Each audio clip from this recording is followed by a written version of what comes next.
नमस्कार। समय सुबह 10 से 12 वाला हर घर बने पाठशाला में आप सभी का स्वागत है। मैं कैलाश ठाकुर आज आपके सामने लेकर आया हूँ कक्षा 5वीं हिंदी की पाठ्य पुस्तक का पाठ 5, जहाँ चाह वहाँ राह। तो शुरू करते हैं आज की वीडियो, जो कि 5वें पाठ के ऊपर आधारित है, जहाँ चाह वहाँ राह। बच्चों, यह पाठ एक सच्ची घटनाओं पर आधारित है। इस पाठ में एक औरत होती है जिसके हाथों से कोई काम नहीं होता, तो वह सारा के सारा काम अपने पैरों से करना सीख जाती है। तो इस औरत का नाम इला सचानी है। इस पाठ में हम इला सचानी के बारे में बिल्कुल डिटेल में जाकर पढ़ेंगे।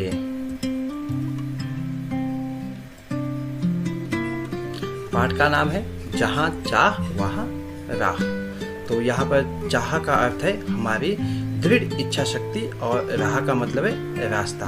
तो बोलने का मतलब है कि यदि आप में कोई दृढ़ इच्छा शक्ति है तो आप किसी भी रास्ते पर कामयाबी हासिल कर सकते हैं। तो शुरू करते हैं पाठ आगे। मलमली धोती का बादामी रंग खिल उठा था, किनारों पर कसूती के टांकों से पिरोई हुई बेल थी, पल्लू पर भरवा टांके अपना कमाल दिखा रहे थे। सुनहरे रुपहले बेल बूटों से जान आ गई थी। मलमल में इन बेल बूटों को सजाया था इला सचानी ने। इला की हिम्मत की अनूठी मिसाल है ये कढ़ाई के नमूने। तो इसमें आप देख सकते हैं धोती, यहाँ पे धोती का बताया हुआ है आपको। तो इसी तरह यहाँ पे जो इला सचानी है ये यहाँ पे पैरों से यहाँ डिजाइन बना रही है, और यहाँ पे आप लोग देख सकते हो। और जो टांके होते हैं, ये टांके यहाँ पे देखो, इसको जंजीर टांका बोलते हैं। ये मछली टांके हैं, ये भरुआ टांके हैं, और ये उल्टी बिखेरते हुए टांके हैं। और जो यहाँ पे आपके पास है, यहाँ पे कसूती के टांके हैं। तो ये सारा काम जो इला सचानी जो है अपने पैरों से करती थी।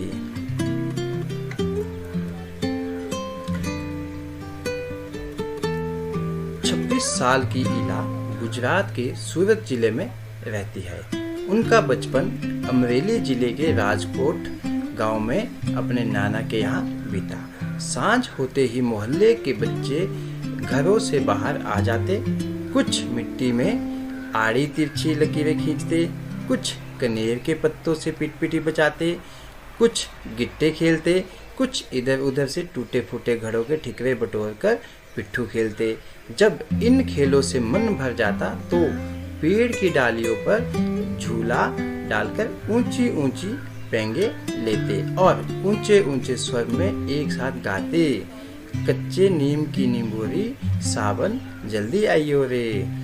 तो इसमें यहाँ पे जब शाम हो जाती, शाम के टाइम सारे बच्चे इकट्ठे हो जाते थे, तो इस तरह से ये गिट्टे भी खेलते थे। और यहाँ पे पिट्ठू, ये पिट्ठू है, इसमें जो बच्चे सब मिलके पिट्ठू खेलते थे। और जब कुछ और था तो पेंगे लगा के यहाँ पे झूला जो है झूलते थे। और जब झूला झूलते झूलते साथ में गाना गाते थे कि कच्चे आम की निंबोरी सावन जल्दी आयो रे। इला गाने में तो इनका साथ देती, पर उनके हाथ पेंगे नहीं ले पाती। रस्सी पकड़ने को हाथ बढ़ाती, मगर हाथ उठते ही नहीं थे। अब जब इला थी तो उसके हाथ नहीं लगते थे, तो उनके साथ वो गाना तो गा लेती थी, लेकिन जब झूला झूलने की बारी आती थी पेंगे लेने की, तो वो पेंगे पकड़ने के लिए वो अपने हाथों को नहीं उठा पाती थी। वह चुपचाप किनारे पे बैठ जाती थी। मन ही मन सोचती, मैं भी ऐसा कुछ क्यों नहीं कर पाती हूँ। बच्चे भी चाहते कि इला किसी ना किसी तरह तो उनके साथ खेल सके। कभी कभार वह पकड़म पकड़ाई और विश्वमित्र के खेल में शामिल हो जाती थी। साथियों के साथ जमकर दौड़ती, मगर जब धप्पा करने की बारी आती तो वह फिर निराश हो जाती। हाथ ही नहीं उठेंगे तो धप्पा कैसे देगी। वह बहुत कोशिश करती, पर उसके हाथों ने तो जैसे उसका साथ ना देने की ठान रखी हो। इला ने अपने हाथों की इस जिद को चुनौती माना। इला अपने मन में सोचती थी कि काश मैं भी और बच्चों की तरह कुछ कर पाती या खेल पाती। ऐसा नहीं था कि वह कोशिश नहीं करती थी, वह कोशिश भी बहुत करती थी, लेकिन उसके जब हाथ ही ऊपर नहीं उठते थे तो वो बेचारी जो है बच्चों के साथ थप्पा नहीं कर पाती थी। लेकिन इला इस चीज़ से निराश नहीं हुई। उसने इस चीज़ को, जो उसके हाथ काम नहीं करते, अपने लिए एक चुनौती माना और फिर आगे देखते हैं क्या किया। उसने वह सब अपने पैरों से करना सीखा जो हम हाथों से करते हैं, जैसे दाल भात खाना, दूसरों के बाल बनाना, फर्श बुहारना, कपड़े धोना, तरकारी काटना, यहाँ तक कि तख्ती लिखना भी। इला ने जो है ये सारे काम अपने पैरों से करने सीखे।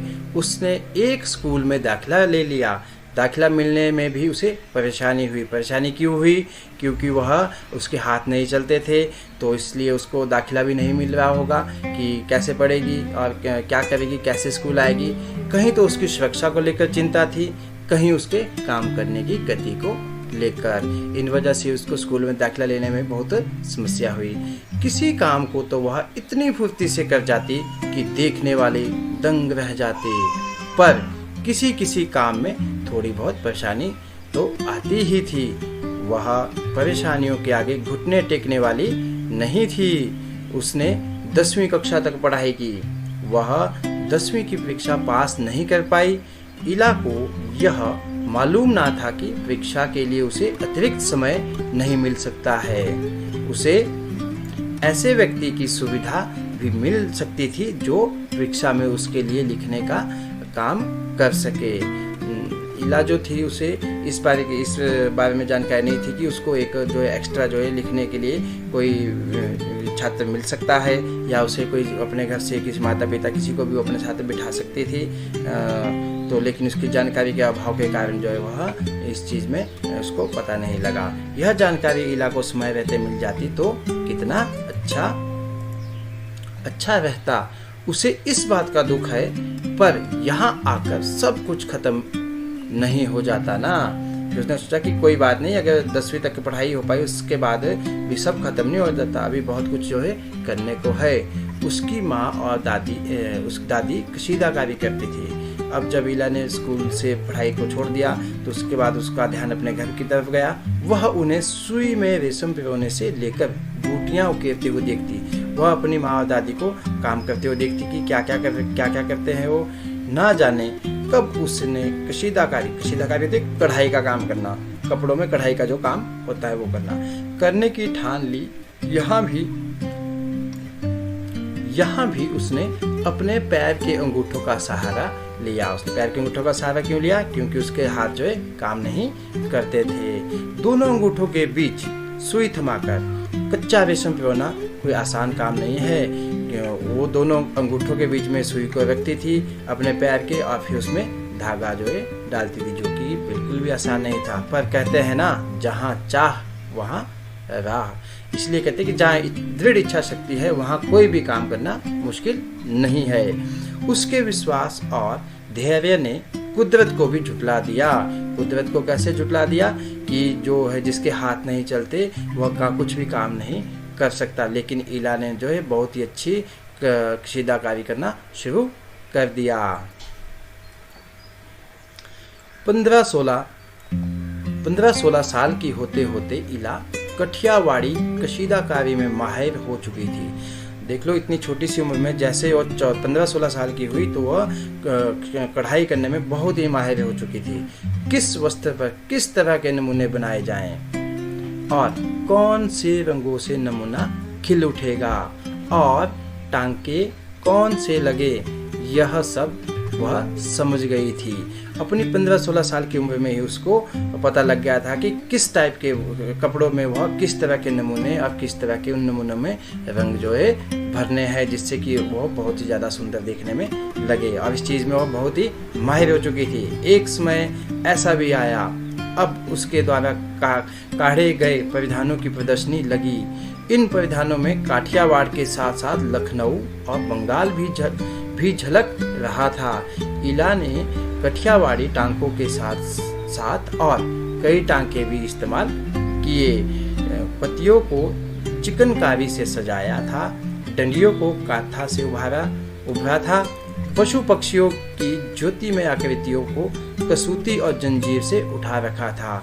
तो ये सब जो है टांकों का जो उसने इला ने सीखा था, उसने लखनऊ और बंगाल की झलक भी अपने जो कपड़े उसने तैयार किए थे टांके लगाकर, तो उसमें बहुत ही अच्छे ढंग से सजाया था और विभिन्न प्रकार की आकृतियाँ, यहाँ पे पशु पक्षियों की आकृतियाँ बनाना भी वो सीख गई थी। पारंपरिक डिजाइनों में यह नवीनता सभी को बहुत भाती। पारंपरिक होता है जो हमारे पुराने डिजाइन है जो पहले से चले हुए थे, उन डिजाइनों में जो है यह नवीनता मतलब नया बनाना, उन्हीं से नया बनाना सभी को बहुत ही अच्छा लगा। इला के पाँव अब रुकते नहीं है, आंखों में चमक, होठों पर मुस्कान और अनूठा विश्वास लिए वह सुनहरी रूपहली बूटियां उकेरते थकती नहीं है। इला को अब जो है इतने अच्छे अच्छे डिजाइन उतारती है तो वो अपने ऊपर पूरा विश्वास है उसको और बहुत ही फेमस हो चुकी है। अब वह बहुत सारा काम करती है, इन सब कामों को अपने पैरों से करती है और बिल्कुल भी थकती नहीं है। तो बच्चों ये तो थी हमारी जो चैप्टर था जो सच्ची घटनाओं के ऊपर आधारित था, इला सचानी के ऊपर। इन्होंने बहुत मेहनत करी और अपने ऊपर विश्वास रखा और अंत में जाकर आपने देखा होगा कि एक बहुत ही अच्छे कढ़ाईकार बन गई, एक कशीदाकार बन गई। तो इसी तरह आप लोगों ने भी अपने ऊपर विश्वास रखना है और अच्छे से पढ़ाई करना है तो आप कुछ भी कर सकते हैं। अब अगली वीडियो तक के लिए, तब तक के लिए मेरा नमस्कार, सभी को धन्यवाद।